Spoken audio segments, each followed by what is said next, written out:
Graça e paz, meus irmãos. Amém? Louvado seja Deus. Aqueles que nos visitam, sejam muito bem-vindos em nome de Jesus.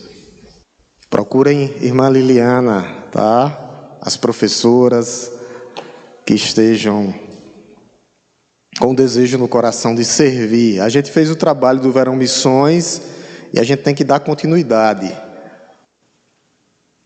Liliana já passou pelo treinamento e é só procurá-la, tanto ela como Flaucésia, para que elas possam passar a instrução de como acontece esse projeto do Instituto Billy Graham nos Estados Unidos, que fomos que tivemos o prazer de ter esse presente. Meus irmãos, hoje nós estamos no Salmo 22, tá? Salmo 22, nós dividimos essa pregação em 2 ou 3, porque o Salmo tem muita informação. Conhecido por Charles Spurgeon como o Salmo da Cruz. Salmo da Cruz. Esse salmo está ligado a Isaías 53, esse salmo está ligado a Filipenses 2, o Salmo da Cruz. Nós ficamos no verso 9, se eu não me engano foi isso. Verso 9, foi esse, irmã Mailda? Verso 9, vamos dar mais uma caminhada hoje, porque são 31 versículos. Então hoje nós vamos ler do 9 até o 31. Eu vou ler os ímpares e gostaria que a amada igreja lesse os pares. Eu relembro algumas coisas rapidamente, mas vou dar prosseguimento para ver se a gente consegue andar mais alguns versículos aqui hoje. A gente está dividindo, vamos fazer uma sequência desses salmos messiânicos. Lembrando que Jesus disse, eu sou, né, os salmos e os profetas. A lei e os profetas e os salmos, tudo aponta para Jesus quando Jesus disse isso. Porque tanto os salmos como os profetas, como o Pentateuco, tudo aponta para Cristo. Salmo 22, do 9 ao 31, amém? Vou ler os ímpares e gostaria que a amada igreja lesse os pares. A palavra de Deus nos diz assim: contudo, tu és quem me fez nascer e me preservastes, estando eu ainda ao seio de minha mãe.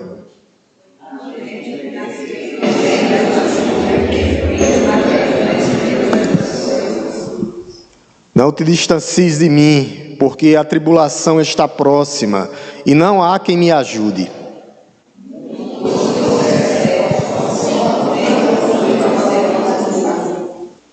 Contra mim abrem a boca, como faz o leão, que despedaça e ruge.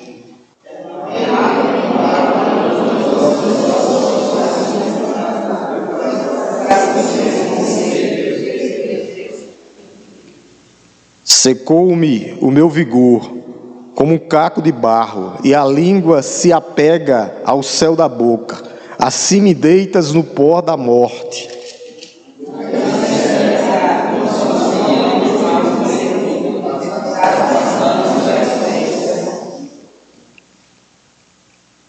Posso contar todos os meus ossos, os meus inimigos estão olhando para mim e me encarando.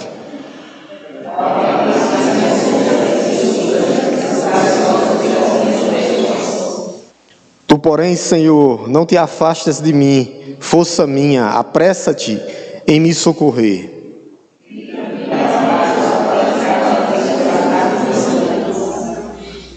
Salva-me da boca do leão e dos chifres dos búfalos. Sim, tu me respondes.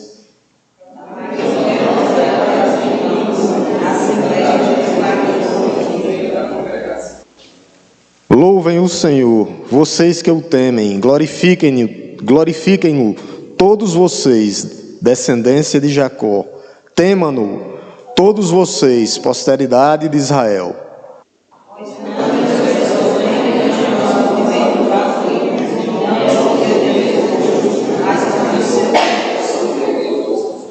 De ti vem o meu grande louvor na congregação. Cumprirei os meus votos na presença dos que o temem.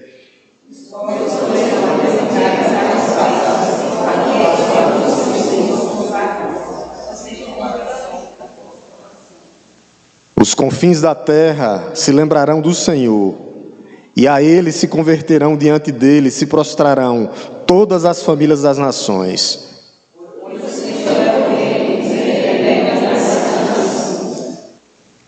Todos os ricos da terra hão de comer e adorar, e todos os que descem ao pó se prostrarão diante dele, até aquele que não pode preservar a própria vida.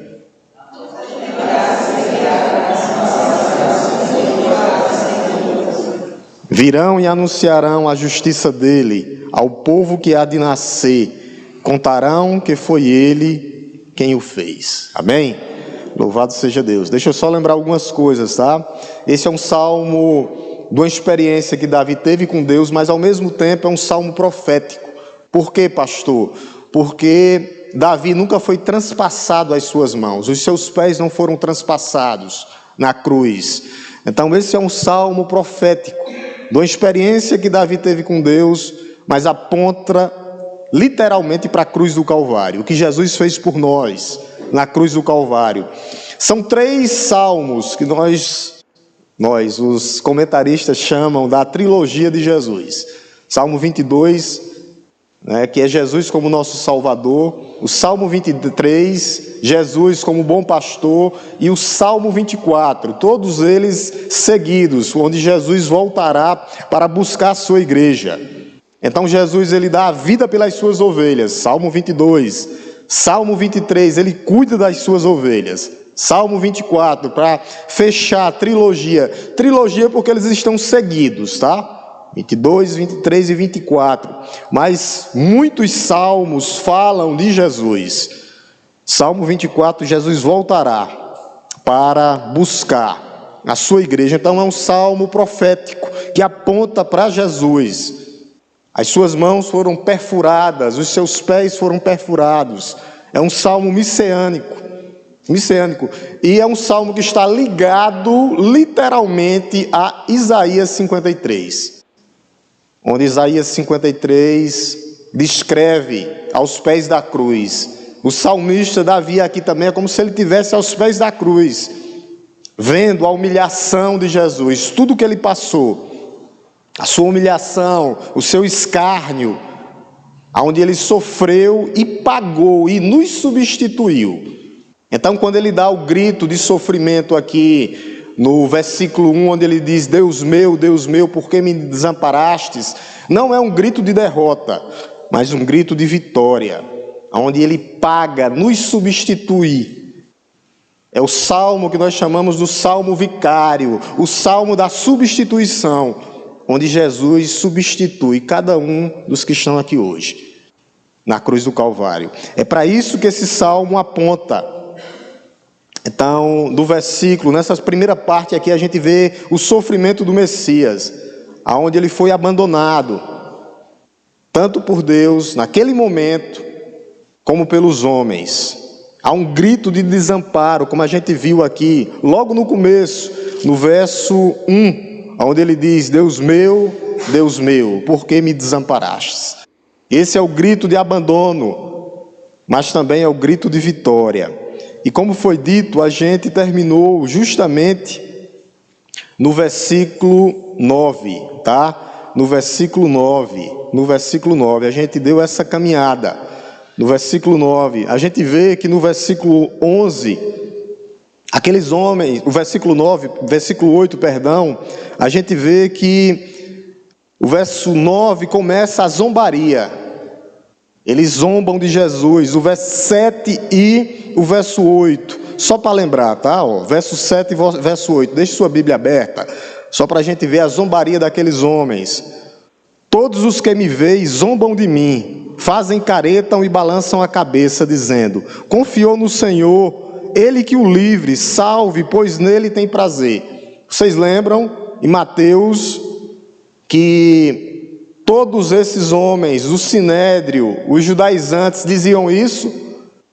Salvou a ti mesmo e não pode te salvar. Quando nós chegamos no verso 9, a gente vê que o Messias foi abandonado pelos homens, mas ele não perdeu a confiança em Deus. Olha o que é que ele diz: mesmo estando na cruz, crucificado, sangrando, olha o que é que ele diz no verso 9: Contudo, tu és quem me fez nascer e me preservastes, estando eu ainda ao seio de minha mãe. Então Jesus, ele sabia que Deus sempre o preservou. Deus sempre o preservou. Tu me preservastes. É Deus quem preserva a sua igreja hoje.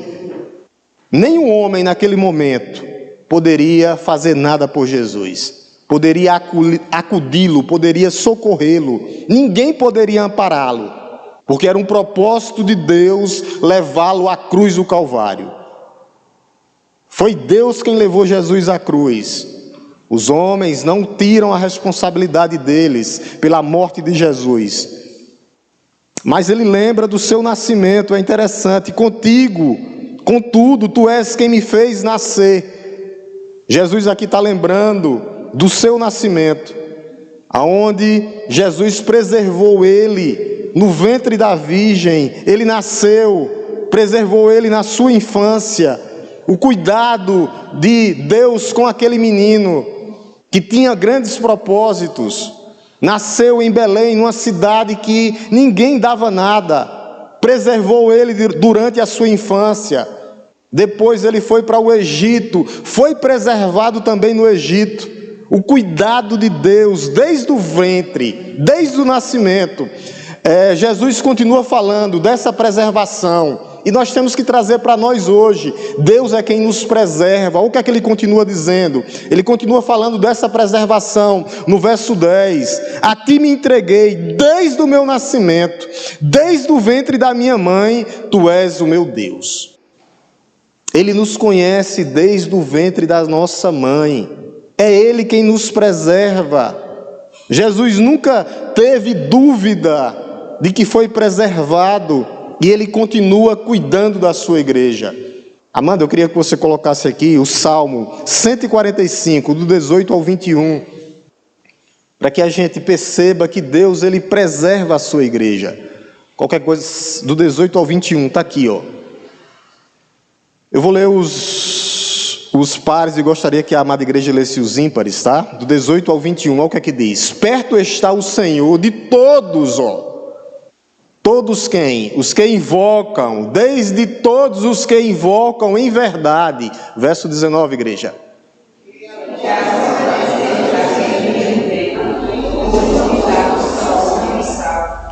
O Senhor protege todos os que o amam, porém, todos os ímpios serão exterminados. Verso 21, igreja.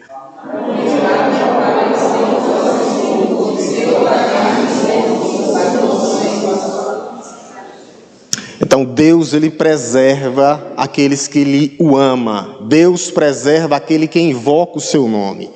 Todos são esses. Deus preserva os seus filhos. Os ímpios serão exterminados. Serão aniquilados naquele grande dia. Serão lançados no lago de enxofre. Então a gente vê aqui a preservação do menino Jesus. Em Belém, foi preservado, todas as crianças de Belém foram mortas, de 0 a 2 anos. O clamor de Raquel, que a gente viu lá em Mateus, eu acho que eu falei sobre isso e a gente leu na outra pregação, né? O clamor, quando Herodes manda matar todas as crianças, Deus preserva o menino Jesus.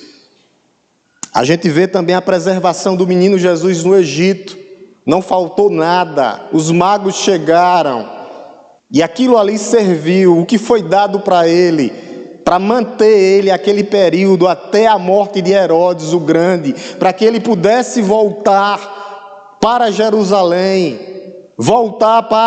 não voltou para Belém, mas voltou para Nazaré. Então ele foi preservado e Deus, Ele preserva a sua igreja. Se você está aqui hoje, nessa manhã, foi porque Deus te preservou e preserva pela sua vida. Ele preserva.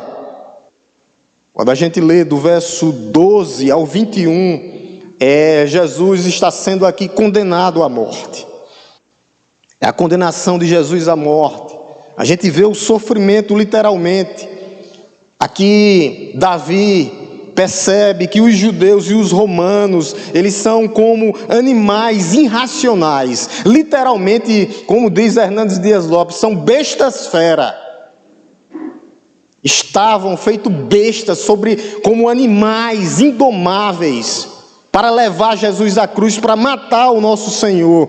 Olha o que é que diz no verso 12, tá? Verso 12, a gente vai pegar 3 versos que estão interligados. Verso 12 primeiro. Esses homens eram como animais, olha o que é que ele diz: como muitos touros me cercaram, fortes touros de Baçã me rodearam. Aí vem para o verso 13, olha o que é que ele diz: contra mim abrem a boca, como faz o leão, que despedaça e ruge. Esses homens pareciam animais, pareciam que estavam possessos por Satanás nesse momento. Olha o que é que diz para completar. No verso 16, meus irmãos, versos 16, olha a situação desses homens, levando Jesus à cruz. Cães que me cercam, um bando de malfeitores me rodeiam. Aí ele diz aqui, ó, nunca aconteceu com Davi. Transpassaram-me as mãos e os pés.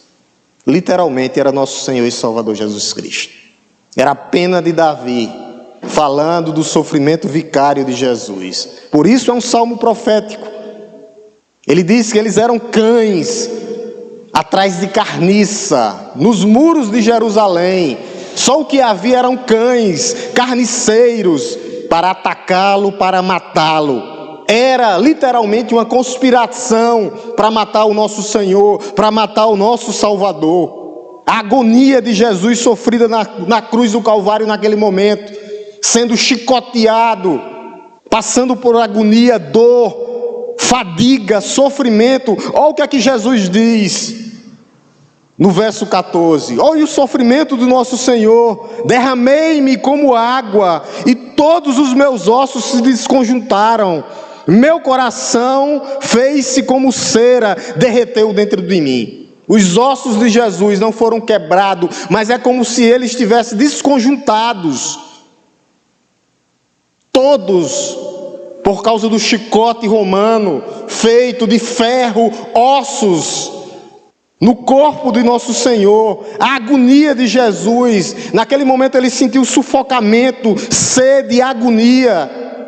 Vocês lembram? Vou pedir a Amanda para colocar aqui, lá em João, quando Jesus disse justamente isso: tenho sede, derramei-me como água. O seu suor, a sua agonia, é João 19, 28. João 19, 28. Quem tiver a Bíblia, abre ligeirinho, mas está aqui, ó. Depois, vendo Jesus que tudo já estava consumado, para que se cumprisse a Escritura, disse: tenho sede. Por causa da sua agonia, por causa do seu sofrimento. Aquele que é a água da vida, aquele que é a fonte da vida, aquele que diz lá em João: aqueles que creem em mim, fluirão de vocês fontes de água viva do seu interior. Naquele momento de agonia por mim e por você, ele sentiu sede. Sentiu sede. As suas mãos foram transpassadas no final do verso 16. Olha o que é que diz no final do verso 16. No final do verso 16. Me rodearam, transpassaram-me as mãos e os pés. A dor de Jesus, nunca aconteceu isso com Davi, em nenhum momento da história, mas é um salmo profético que apontava para o sofrimento vicário de Jesus por você na cruz. Os pregos atravessaram as suas mãos, o seu sangue foi derramado, a cruz foi por mim e por você. Os seus ossos naquele momento estavam expostos. As mãos que curam, que saram, que renovam, naquele momento estavam sangrando. As suas mãos foram perfuradas, rasgadas, cravadas na cruz.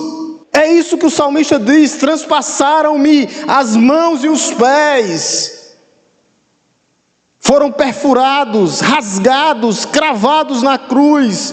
Os pés que andaram fazendo bem, libertando o oprimido, foi perfurado os pés que andaram fazendo os mudos falar em vilas, os cegos verem, os leprosos sendo purificados. Naquele momento, aqueles pés foram transpassados pelos cravos, e ele foi pregado naquele madeiro, maldito por mim e por você.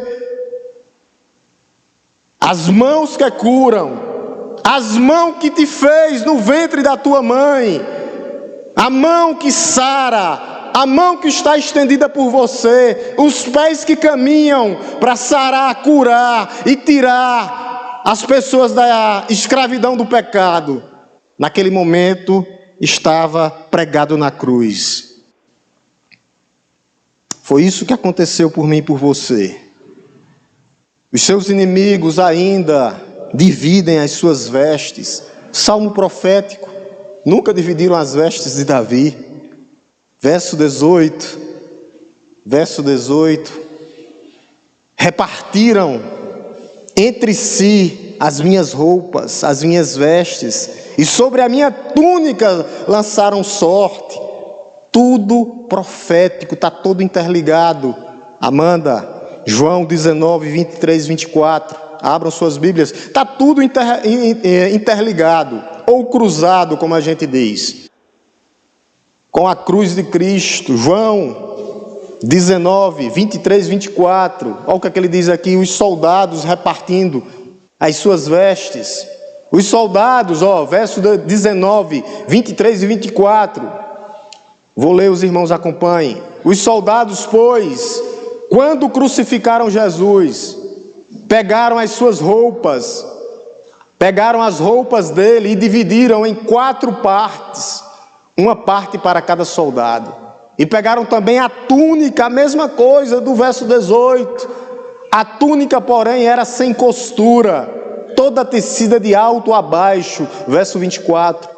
Por isso os soldados disseram uns aos outros: não a rasguemos, mas vamos tirar a sorte para ver quem ficará com ela. Isso aconteceu para que se cumprisse as Escrituras. O Salmo 22 se cumpre naquele momento da cruz do Calvário, que diz: repartiram, do verso 18, depois a gente volta. Repartiram entre si as minhas roupas, e sobre a minha túnica lançaram sorte. E foi isso que os soldados fizeram.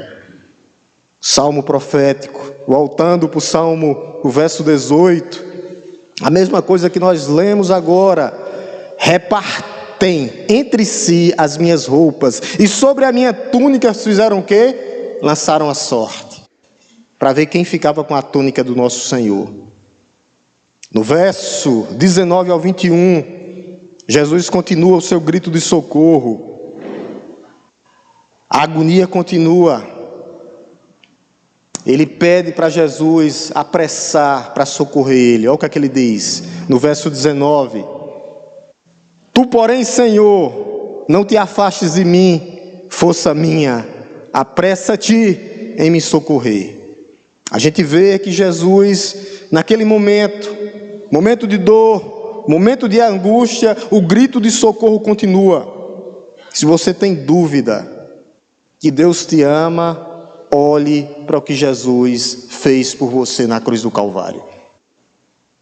Se você pensa: será que Ele me ama? Será que Deus me ama verdadeiramente?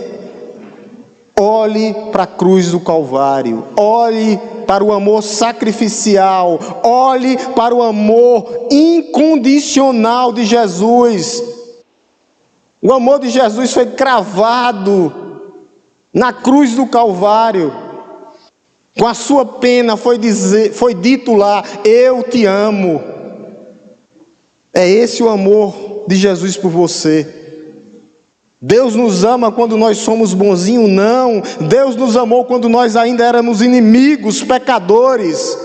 Deus não poupou o seu próprio Filho, Ele o entregou por nós. O entregou por nós, o entregou para que Ele morresse e nos substituísse na cruz do Calvário. Do verso 22 ao 31, como eu disse, ele está interligado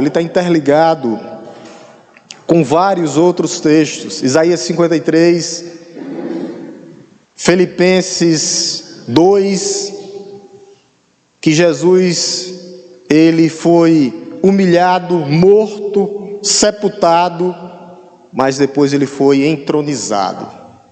Ele passa, onde os comentaristas dizem, da humilhação à exaltação. Foi por amor. A partir do verso 22, Jesus começa a louvar e exaltar o seu Deus. Quando a gente leu do 1 até o 21, a gente vai ver que é cruz. Quando a gente vai lá para Hebreus, vai dizer que Jesus, ele suportou a cruz, sem se importar com a vergonha ou a ignomia. E agora está à destra de Deus Pai. Então havia um propósito, sempre houve, de nos substituir. Jesus suportou a cruz para que nós pudéssemos entrar na sua alegria. Bote aí, Amanda, Hebreus 12, 2. Hebreus 12, 2. Se os irmãos quiserem abrir, tá? Hebreus 12, 2. Hebreus 12, 2. Olha o que é que diz. Olhando firmemente para o autor e o consumador da fé, Jesus, o qual em troca da alegria, que coisa, alegria, a cruz, ele foi em alegria, em troca da alegria que lhe estava proposta, suportou por mim e por você a cruz, sem se importar com a ignomia, com a vergonha, mas, porém, todavia, agora está sentado à direita do trono de Deus. Louvado seja Deus por isso. Da humilhação à exaltação, está entronizado, mas suportou com alegria. E onde tiver 2 ou 3 reunidos no seu nome, ele está. Ele já habita em nós. Podemos louvar o seu nome. O louvor a Deus. Então, Deus, ele atendeu sim o louvor do seu filho. Deus atendeu sim o grito de socorro do seu filho. Por quê, pastor? Porque o noivo tinha que morrer pela noiva, que é a igreja. Verso 25, olha o que é que ele diz. Verso 25. Verso 25. De ti vem o meu louvor. Na grande congregação cumprirei os meus votos, na presença dos que o temem. O louvor do nosso Senhor foi atendido, porque ele morreu pela noiva, o noivo morreu pela sua noiva, o pastor morreu pelas suas ovelhas, mas ressuscitou e vive pelos séculos dos séculos. Ele é um Deus de vivo, não um Deus de mortos. O louvor somente a Ele. A gente vê que com essa ascensão, é aquela coisa que a gente vem falando, Ele matou a morte, venceu o último inimigo, arrancou o grilhão da morte, inaugurando a imortalidade. A morte não pode deter Jesus, não. O seu corpo nunca viu corrupção, por isso que a morte não poderia mantê-lo preso no seio da terra, como ele passou 3 dias, não. O diabo também tentou contra ele, mas não poderia vencer. O mundo aplaudiu naquele momento. O diabo e o inferno pensaram que tinham ganhado, mas não. Ele venceu o último inimigo. Foram 3 dias de alegria, mas no 3º dia ele revive poderosamente. Ele se torna a ressurreição e a vida, e todo aquele que nele crê não morrerá, mas viverá eternamente, porque aqui nós estamos de passagem, nós só vamos mudar de endereço, nós vivemos de aluguel, nós vivemos em tendas, as tendas vão ser recolhidas para a nossa casa, aonde ele foi na frente preparar um lugar. E o seu reinado será sobre todas as nações. Todos louvarão o seu nome. Todos se prostrarão diante dele. Ou se prostram agora ou se prostrarão para a condenação. Olha o que é que ele diz no verso 26. Verso 26. Aos sofredores hão de comer e fartar-se, louvarão o Senhor, todos louvarão o Senhor, aqueles que o buscam, que o coração de vocês vivam para sempre. É aqueles que louvam ao Senhor que ele está dizendo aqui, aqueles que buscam o Senhor, não são todos, aqueles que se prostrarão na grande vinda, que não tiver entregado a vida a Jesus ainda, será para condenação eterna, mas nós, os que os buscam, serão para sempre, viva para sempre, é isso que ele está dizendo. Buscam que o coração de vocês vivam para sempre. Por isso nós buscamos, é tempo de buscar o Senhor, enquanto é tempo, enquanto Ele pode ser encontrado. Pastor, mas Ele já habita em mim, sim, mas como é que está o seu relacionamento com Deus? O seu relacionamento pessoal, o seu relacionamento fora das quatro paredes, o seu relacionamento devocional, o seu relacionamento de oração. Como está o seu relacionamento com Deus? Você está clamando, louvando a Ele? Aqui é um clamor de Davi, no tempo e no espaço, que a razão humana não consegue explicar. Transcende, é isso que nós temos que fazer. Louvar, adorar. Razão humana não vai entender, enquanto eles estão aí do lado de fora, participando da festa da carne, da festa do mundo. O tempo dos gentios chegou, o tempo da igreja de Cristo chegou, que é agora, por isso nós temos que adorá-lo. Para quê, pastor? Para que um dia nós possamos participar do banquete eterno e celestial, que Ele vai servir a sua igreja. É o banquete que está nos aguardando. Os sofredores, verso 23, os sofredores hão de comer e fartar-se, verso 26, é esse o banquete que nos aguarda, aqui na terra, não no céu. Aqui é o banquete messiânico, aonde Ele vai servir a sua igreja, que participaremos. Quem participará, pastor? Aqueles que fazem parte da sua igreja, do seu povo, a igreja invisível, espalhada nos quatro cantos da terra. A igreja local, sim, começa aqui, mas a igreja invisível, nos quatro cantos da terra. Verso 27, quem são eles que participarão? Olha o que ele diz: os confins da terra, aqueles que vêm até dos confins da terra, se lembrarão do Senhor, e a Ele se converterão, diante dele se prostrarão todas as famílias, todas as nações, de joelho diante do Senhor, perante o Senhor, perante o Rei da Glória. E nós fazemos parte desse reino que começa aqui e finalizará lá e continuará eternamente lá, porque nós somos a igreja de Deus. E um dia nós nos convertemos ao Senhor, porque Ele nos chama pelo seu amor incondicional, e nós dizemos sim. Não se contradiz a soberania de Deus para salvar o homem com a responsabilidade humana. É um antinômio, duas verdades absolutas que não se contradiz. Deus me amou e eu amo Ele porque Ele me amou primeiro. Duas verdades. É isso que Ele vai fazer. Nós somos a igreja que aconteceu isso. A Ele se converterão, diante dEle se prostrarão todas as famílias das nações. Nos convertemos e hoje nós nos prostramos diante desse Deus Todo-Poderoso. Cremos que Ele é o único e suficiente Salvador das nossas vidas. E sabemos que Ele já governa todas as nações. Eles pensam que não, mas Ele é o Rei dos Reis, Senhor da Glória. Olha o que é que diz no verso 28. Verso 28. pois o Senhor é o Rei.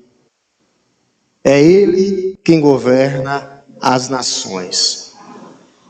Ele é Senhor, Ele governa, todo joelho se dobrará, toda língua confessará que Ele é Senhor, para a glória de Deus. Ricos e pobres, pobres e ricos, diante dEle. Os ricos, sim, que são humildes de coração. Os pobres, sim, que são humildes de coração. Tanto os ricos quanto os pobres, prostrados diante do Senhor.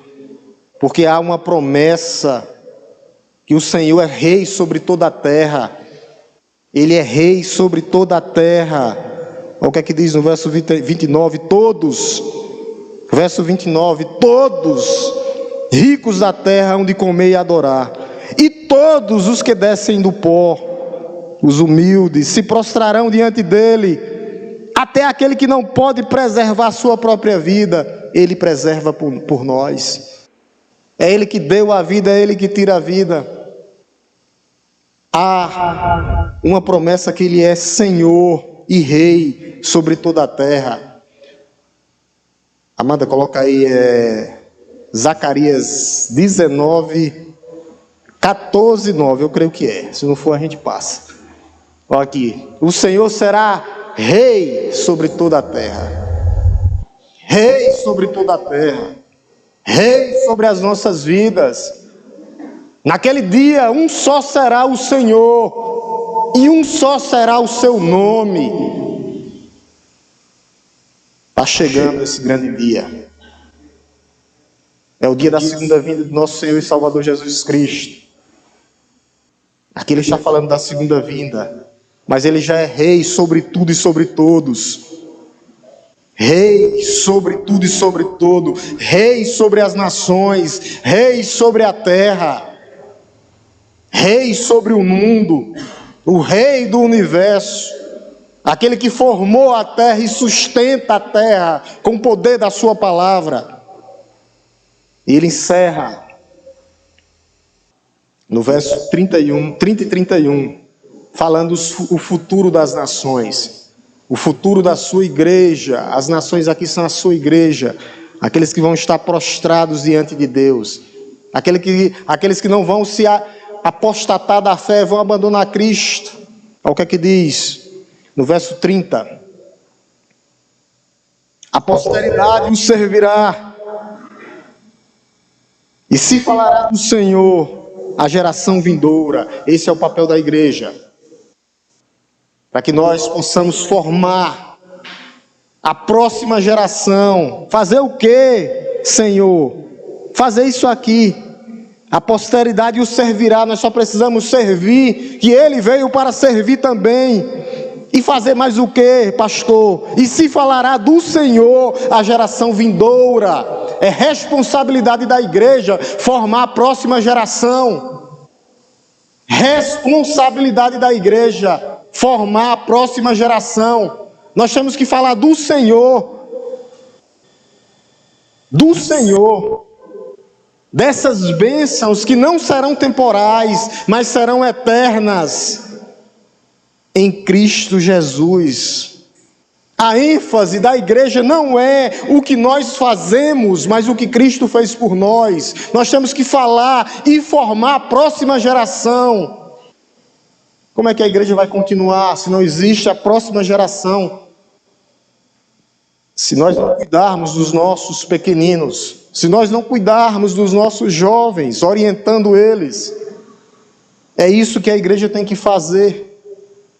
Falar, pregar, anunciar a próxima geração. As gerações futuras, é responsabilidade da igreja formar, para que ela possa estar alicerçada, discipular, andar como Cristo andou, falar como Cristo falou, servir como Cristo serviu, exercitar seus dons e talentos.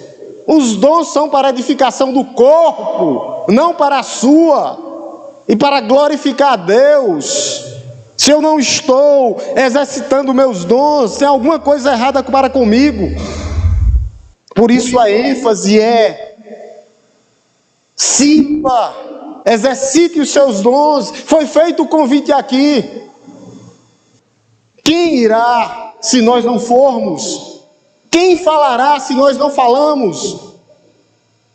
Não é papel do mundo, é papel da igreja, é responsabilidade minha e sua, não só do pastor, não só da liderança. Você é sacerdote santo, você é povo de propriedade exclusiva do Senhor. Não só aqui, mas aqui e lá, fora, mas exercitando aqui, começa aqui. Que conversinha é essa que não? Não é só em casa, tem pessoas que são religiosas. Que conversa é essa? Participe da igreja, participe das atividades da igreja. Como é que você vai crescer? Se não vem, não participa de nada e não faz nada, não, estou me alimentando em casa. Os religiosos que vão na quarta e no domingo para a igreja, ainda tem piada. Exercite os seus dons para a edificação do corpo. O cabeça é Cristo, não é o pastor. Você não está fazendo para homens, você está fazendo para Deus. Para Deus. Não para homens.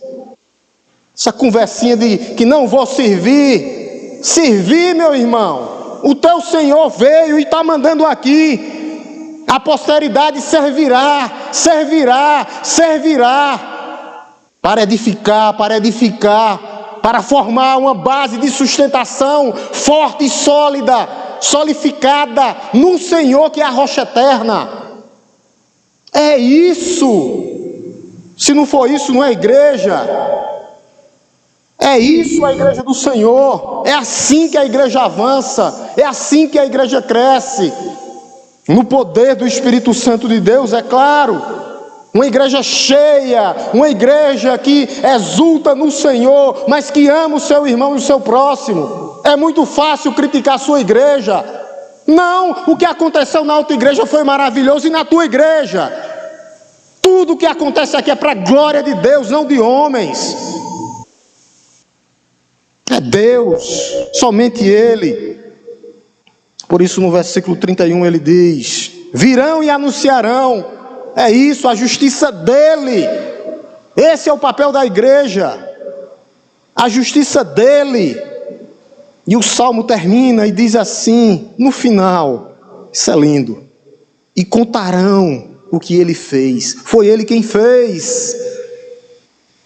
E contarão o que ele fez. É isso, igreja do Senhor. Aqui estão os alicerces. Os alicerces. Pastor, que pregação dura. Não é dura. Não vai ter pregação que não seja para edificação da glória de Deus. Por isso ele diz, do finalzinho: e contarão o que ele fez. Esse é o papel. Seu, meu, nosso. É muito fácil botar na conta só da liderança, né? A salvação não é obra minha, porque nós contaremos o que ele fez. Foi ele que fez por nós, foi ele que começou, é ele que vai finalizar. A obra é dele, não nossas obras das nossas obras, nunca foi. Mérito dos meus méritos, nunca foi. Fale do que ele fez. Contarão que foi ele, quem fez. Ele, quem fez. Não é o que eu faço. Não é o que eu fiz, não é o que eu sou, mas o que Cristo fez por mim na cruz do Calvário. Foi Ele. É por Ele e por meio dEle que todas as coisas são. Ele planejou, juntamente com Pai, Filho e Espírito Santo. Ele desceu e executou, e Deus consumará tudo no tempo dEle. Por isso permaneça firme na tua igreja. Olhe para a tua igreja, como ela tem vivido. Tem crente que elogia as seitas aí. Vai para lá. Né, Karine? Vai para lá. Um perdido, pode fazer tudo. Vai para lá. Elogiando aqui. Eu disse, mas rapaz, minha misericórdia, dai-me, Senhor, da glória. Viu, irmã Hilda? Dai-me, Senhor. Mas lá é assim. Eu disse, vai para lá. Para tu ver como é, perdido e pode fazer tudo e viver de outro jeito. Permaneça em Cristo. Ame a sua igreja. Aqui quem é a sua igreja? Ó. Ame. Não é as quatro paredes, não. É a sua igreja que está aqui. Valorize o seu ministério. Valorize e execute os seus dons. Fale dele, o que ele fez, o que ele faz e o que ele irá fazer. É assim que nós vivemos. É isso que esse salmo falou aos nossos corações. Vamos continuar, Salmo 23 e 24, nas próximas pregações. E eu vou dar continuidade. Me empolguei agora, vou pegar os outros salmos, os outros salmos messiânicos e vou trazer aqui pelos domingos de manhã. Vou fazer isso. Eu já tenho alguns aí que já está o esqueletinho pronto.